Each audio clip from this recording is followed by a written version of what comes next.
আল্লাহ বলেন, ওয়ালাইন সালতাম মান খালাকাস সামাওয়াতি ওয়াল আরদা লা ইয়াকুলুন্নাল্লাহ। আপনি যদি এই মক্কার মুশরিকদেরকে প্রশ্ন করেন যে আকাশ পৃথিবীকে সৃষ্টি করেছে, তারা অবশ্যই বলবে যেটা আল্লাহ করেছে। আল্লাহ করেছে এটা তারা বলবে, যেটা আল্লাহ করেছে। কিন্তু ওই যে তাদের কথা যে আমাদের এই দেবদেবী এরা আল্লাহর সহযোগীরা আমাদেরকে কোরবানা না লেহা, মানে আল্লাহর কাছে পৌঁছে দেওয়ার জন্য একটা মাধ্যম। এদেরকে আমরা বলি না যে এরা আল্লাহ, এরা সৃষ্টি, তা বলি না। দেখেন সমস্যাটা কি। এবং ঠিক এই কথাটা আমাদের পীরের মুরিদরাও বলে। আল্লাহ হেদায়েত দান করুক, আল্লাহ ক্ষমা করুক, তাদের সুবুদ্ধি আল্লাহ দান করুক। এইটা আমাদের পীরের মুরিদরাও। আমি যে অঞ্চলের মানুষ, সে অঞ্চলের মানুষ সব পীরের মুরিদ। এবং আমি যে প্রতিষ্ঠানে 25 বছর প্রিন্সিপাল ছিলাম, এই 25 বছরই আমি একটা জ্বালা যন্ত্রণার মধ্যে আমার জীবনটা কেটেছে। কেন আমি ওইটা মানি না। আর এরা মানে খালি আমার বুদ্ধি, এভাবে ষড়যন্ত্র, ওভাবে ষড়যন্ত্র। কিন্তু শেষ পর্যন্ত আমি ইচ্ছে করে চাকরি ছাড়িয়ে দিয়েছি যে আমি কোরআন নিয়ে গবেষণা করব। কিন্তু আমাকে খুবই কষ্ট দিয়েছে মানুষ। এবং আমার জীবনে যে কষ্টগুলো হয়েছে এগুলি মানে কোনো প্রশাসন বা কোনো দল, এটা না, আলেম সমাজের দ্বারাই আমি সবচেয়ে পৃথিবীতে বেশি কষ্ট পেয়েছি। এখনও পাচ্ছি। আপনারা হয়তো খুললে অনেক সময় দেখতে পাবেন, এখনও পাচ্ছি আমি কষ্ট।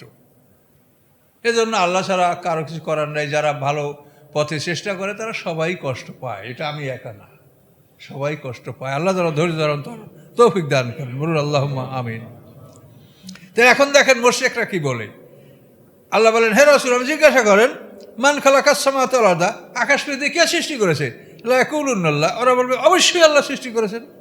তাই যদি ইয়াকুল আফারাইতুম মা তাদুনা মিন দুনিল্লাহ, আপনি বলেন তোমাদের কি মতামত, মা তাদুনা মিন দুনিল্লাহ, আল্লাহ ছাড়া তোমরা যাদেরকে ডাকো তারা কি করতে পারবে?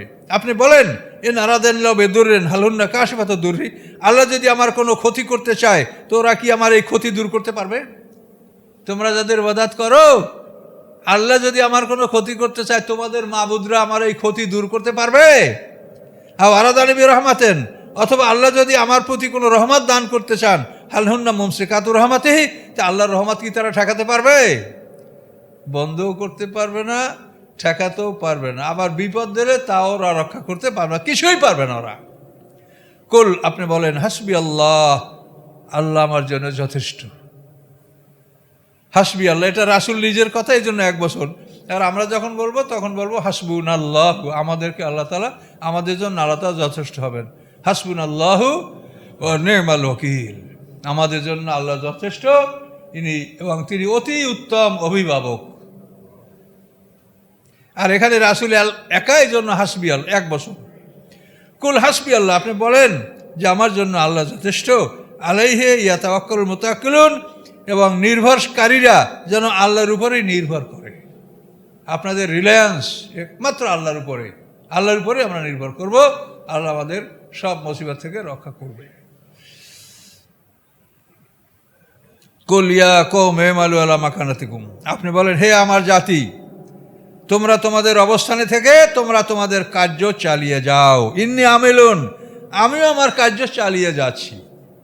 ফাসাওফা তা'লামুন, অচিরেই তোমরা জানতে পারবে যে তোমরা কি কর্মসূচি পালন করলে আর আমি মুহাম্মদ সাল্লাল্লাহু আলাইহি ওয়াসাল্লাম কি কর্মসূচি পালন করলাম, এটা অচিরেই তোমরা হাসরের ময়দানে দেখতে পাবে। আল্লাহ এভাবে শিখিয়ে দিয়েছে, আল্লাহ সেই কথাটা তাদেরকে শুনিয়ে দিয়েছেন। আল্লাহ বলেন অচিরেই তোমরা জানতে পারবে।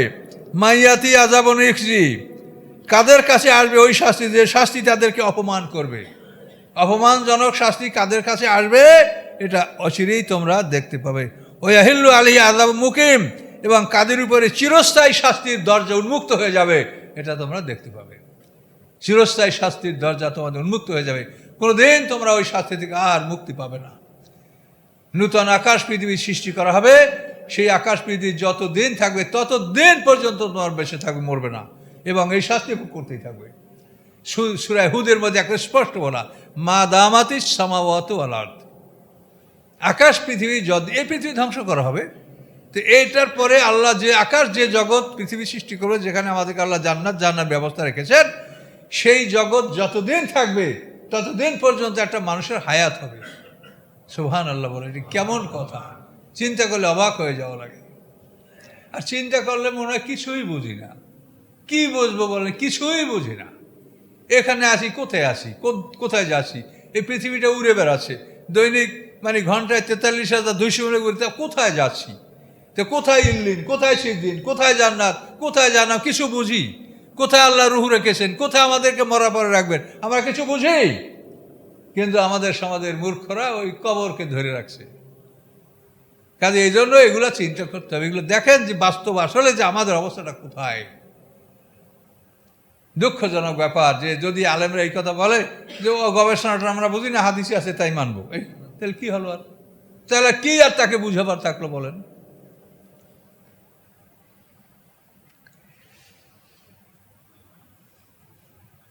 আল্লাহ তাআলা কোরআন পাকে কথাগুলো আমাদেরকে স্পষ্ট করে বলছেন।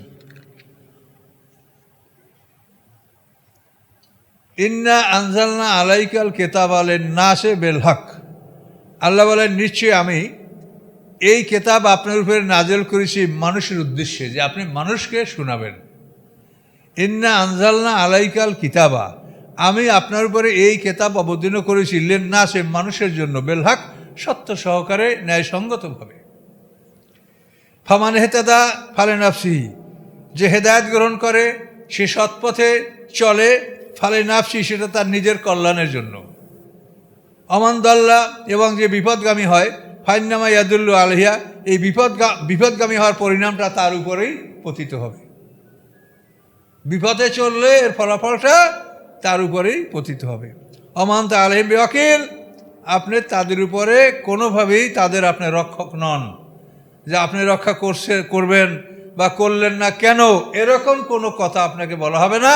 আপনি তাদের অভিভাবক বা রক্ষক নন। আপনার দায়িত্ব শুধু পৌঁছিয়ে দাও। আলাইকাল বালাগ ওয়া আলাইনা। আমাদেরও দায়িত্ব তাই, আমাদেরও দায়িত্ব তাই যে মানুষের কাছে আমরা দাওয়াতগুলি পৌঁছিয়ে দেব। তো এখন আপনারা যারা আছেন, আলেম মানে মাদ্রাসায় পড়াই আলেম না, আলেম মানে জ্ঞানী। আপনারা আপনাদের জ্ঞানকে কাজে লাগান। আপনাদের যে পরিসরে আপনারা বলতে পারেন সেখানে আপনারা কথাগুলো বলার চেষ্টা করেন।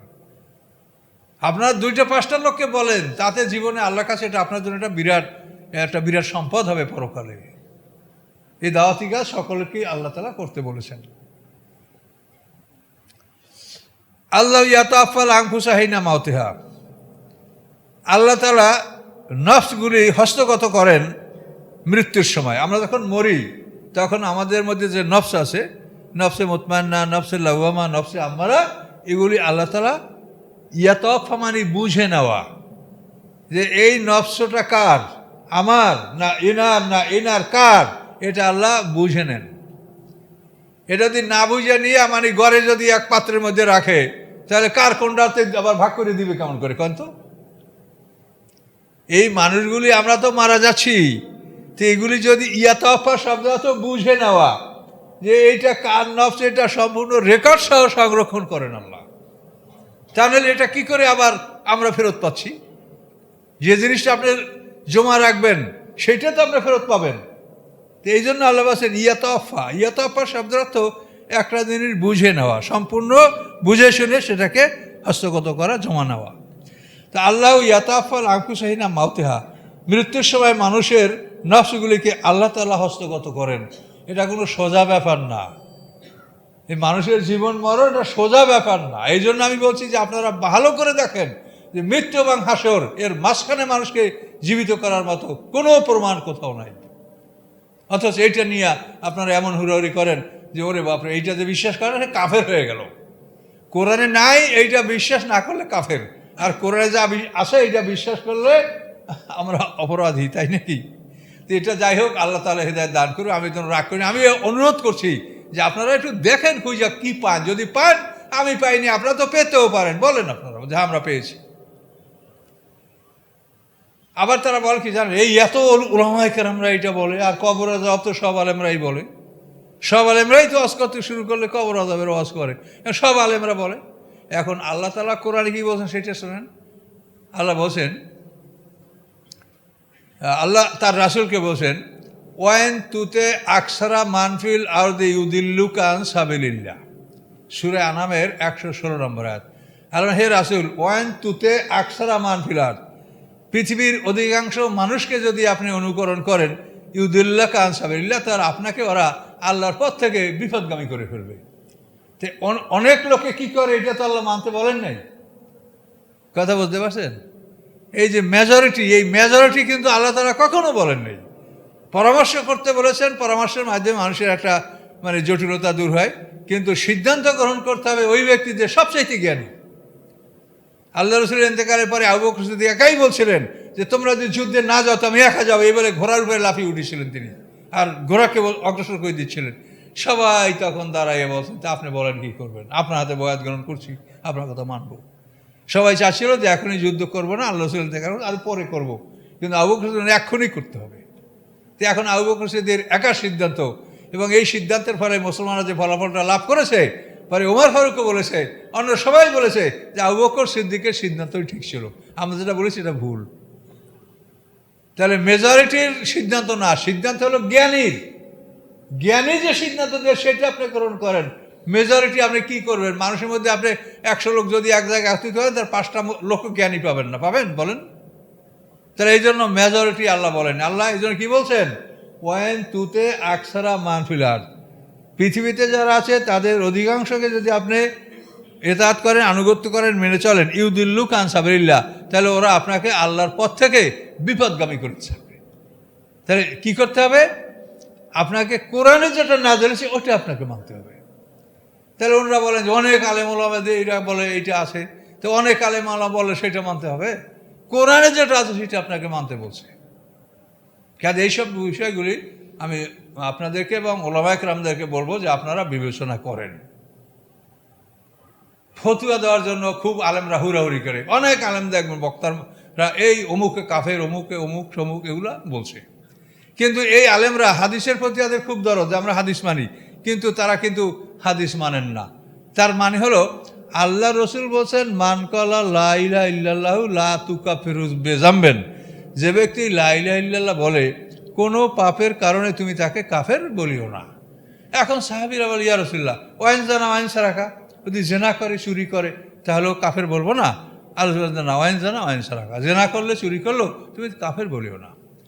এখন এটা সাহাবীরা তো মানতেই পারছে না, 3বার বলছেন ওয়াইন জানা ওয়াইন সারাকা, আল্লাহ 3বার বলছেন ওয়াইন জানা ওয়াইন সারাকা। এই হাদিসটা বিশুদ্ধ এবং সমস্ত সিয়াসাতে এই হাদিসটা আছে যে লা ইলাহা ইল্লাল্লাহ বললে তুমি তাকে কাফের বলিও না।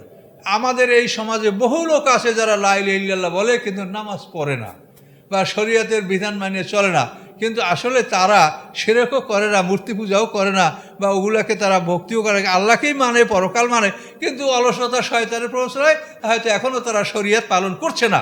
এখন আপনি কি তাকে কাফের বলবেন? তাকে কাফের বলা ঠিক হবে? এই লোকটা তো যে কোনো মুহূর্তে তওবা করে আল্লাহ পথে ফিরে আসতে পারে। কাজে এই জন্য আল্লাহ রাসূল বলছেন যে অন্তত লা ইলাহা ইল্লাল্লাহ যার মধ্যে আসে তাকে তোমরা কাফের বলিও না। যারা মুনাফিক তাদেরকে তোমরা চিহ্নিত করিও না। মদিনা শহরে 82 জন মুনাফিক ছিল, আপনারা কয়জনের নাম জানেন? আব্দুল ইবনে উবাই, নাফতাল ইবনে হারেস, তারপরে আবু আমের রাহিব, এই 2-3 জনের নাম আমরা জানি, তো জানি না কেন? আল্লাহ রাসূল নিষেধ করেছেন। এই মুনাফিকদের তালিকা সূরা তওবায় নাযিল করা হয়েছে, আবার আল্লাহ তাআলা সেটাকে রহিত করে দিয়েছেন যে এই নামগুলো প্রকাশ করা যাবে না, প্রকাশ করলে সমাজের ক্ষতি হবে এবং এদের সন্তানরা ভালো মানুষ, তারা লজ্জিত হবে, কাজে এদের নাম তোমরা বলিও না। অথচ মুনাফিকদের সম্বন্ধে কোরআনে বলা আছে যে জাহান্নামের একেবারে তলদেশে তারা যাবে। ইন্নাল মুনাফিকিনা ফিদ দারকিল আসফালি মিনান নার, কোরআনে বলা। তারপরও তাদের নাম প্রকাশ করতে আল্লাহ নিষেধ করছেন। আবার এখানে আল্লাহ বলছেন আল্লাহ রসুল যে যারা শুধু কলমাটা বিশ্বাস করে তাদেরকে তুমি কাফের বলিও না। এ লোকটা কোনো সময় ইমান তার পুরা হয়ে যেতে পারে, আমল আসতে পারে, তওবা করতে পারে, তুমি তাকে কাফের বলিও না। কাফের বললে তোমার কি লাভ? তুমি বললে কেউ কাফের হবে আর তুমি কেউ বললে মোমেন হবে, এটা তো আল্লাহর ব্যাপার। কাজেই তুমি এটা বলতে যেও না, তুমি ধৈর্য ধারণ করো। তো এখন আমরা আলেম, এটা আমরা মানবো না, কিন্তু আমরা মানে আমাকে কাফের বলা হচ্ছে, আরেকজনকে কাফের বলা হচ্ছে। আমরা কি লা ইলাহা ইল্লাল্লাহটাও কি আমাদের মধ্যে নাই? আমাদের আমল ত্রুটি থাকতে পারে, ভুল থাকতে পারে, এই জন্য কি আমরা কি আল্লাহর কলেমাটাও কি আমাদের মধ্যে নাই যে আপনারা আমাকে কাফের বলেন বা আরেকজন আলেমকে আরেকটা দলকে কাফের বলেন? তাহলে আপনারা কি হাদিস মানেন সেটা বলেন। আপনারা তো হাদিস যারা মানে না তাদের বিরুদ্ধে সংগ্রাম করেন, তা আপনারা নিজেরা কি হাদিসটা মানেন সেইটা একবার বলেন, যে আপনারা কেমন করে একটা মোমেনকে আপনারা কাফের বলেন। তাহলে আল্লাহ রসুলের হাদিস কি আপনি অস্বীকার করছেন? অবশ্যই অস্বীকার করছেন আপনি। তাহলে আপনি কেমন করে একজন মুমিনকে কাফের বলছেন? কাজে এই জন্যই বিষয়গুলি বিবেচনা করতে হবে। হট করে কথা বলা ঠিক না। চিন্তা করেন, ভাবেন, বোঝেন, তারপর বলার চিন্তা করেন। বলতে তো আপনি পারবেনই, আপনার মুখ আছে, আপনি মুফতি, অনেক কিছু বলতে পারবেন, কিন্তু তার আগে চিন্তা ভাবনা করেন। তো এই জন্য আমাদের সবাইকে সংযত হতে হবে, ভালোভাবে কথা বলতে হবে। আমরা যদি এগুলি না বলি তা আমরা অন্তত ঐক্যের কাছাকাছি চলে আসতে পারবো। সমাজে অনেক লোক আছে আমল কম, আখলাক কম, তাদেরকে যদি আমরা এরকম কাফের, মোরশেক, অমুকটা বলি, তাহলে তো আমরা বিচ্ছিন্ন হয়ে যাব, আমাদের কেউ থাকবে? বরং এগুলি থাক আপনার কাছে। আল্লাহ রসুল ইহুদির বাড়ি দাওয়াত খাইছে না? হ্যাঁ, তা আল্লাহ রসুলকে ওইরকম আমাকে মোরশেক মতো করছে নাকি, যে অমুকের বাড়ি যাওয়া যাবে না, অমুকের পর্দা নাই, অমুকেই নেই? আমরা অনেক সময় কিন্তু সাধারণ মানুষের বাড়ি আমরা মানে খাওয়া দাওয়া বা চলাফেরা বা ওঠা বসা করতে আমরা অপছন্দ করি, কিন্তু আল্লাহ রসুল সেটা করেন নাই। সর্বসাধারণের সাথে আপনি মিলেমিশে থাকবেন এবং তাদেরকে আপনার দিকে আকৃষ্ট করবেন, আপনি যেন তাদের দিকে না ঝোঁকেন। এটা লক্ষ্য রাখতে হবে যে আপনি যেন তাদের দিকে না ঝোঁকেন, তাদেরকে আপনি আপনার দিকে আকৃষ্ট করেন। এভাবেই তো আল্লাহ বলেছেন। তো যাই হোক, অনেক কথা আর বেশি বলবো না। তো এই আয়াতটা একটু শেষ করতে পারি কিনা দেখা যাক। তো আল্লাহ তাআলা বলেন, আল্লাহ ইয়াতাফাল আনফুসাহিনা মাউতিহা, মানুষ যখন মারা যায় তখন তার নফসগুলি, নফস কয়টা? 3টা। বলেন, নফসে মুতমাইন্না, নফসে লাওয়ামা, নফসে আমারা। এই নফসগুলি আল্লাহ তাআলা হস্তগত করেন। অল্লাতি লামতামুথি মানামেহা, এবং যারা ঘুমের ঘরে মৃত্যুবরণ করে না, আমরা ঘুমাই, তখনও আমাদের নফসগুলি বের হয়ে যায়, ওটাও আল্লাহ হস্তগত করেন। আল্লাহ যদি এটা হস্তগত না করেন, তাহলে আপনার নফস তো ভুলে আর একজনের মধ্যে ঢুকে যাবে, আর একজনেরটা আপনার মধ্যে ঢুকে যাবে। মনে করেন পৃথিবীতে এখন কত মানুষ? প্রায় 800 কোটি মানুষ। তো এই 400 কোটি মানুষ তো একসঙ্গে ঘুমায়, আর 400 কোটি মানুষ কাজ করে পৃথিবীর এপিটার উপিট। তেমন একসঙ্গে 400 মানুষ ঘুমায়, মানে 400 কোটি মানুষ ঘুমায়। এই 400 কোটি মানুষের নফস বের হয়, বের হওয়ার পরে আবার ঠিক মতো আসে। এইটা কত বড় একটা কাজ সেটা বলেন তো। এটা কে মেনটেন করতে পারে?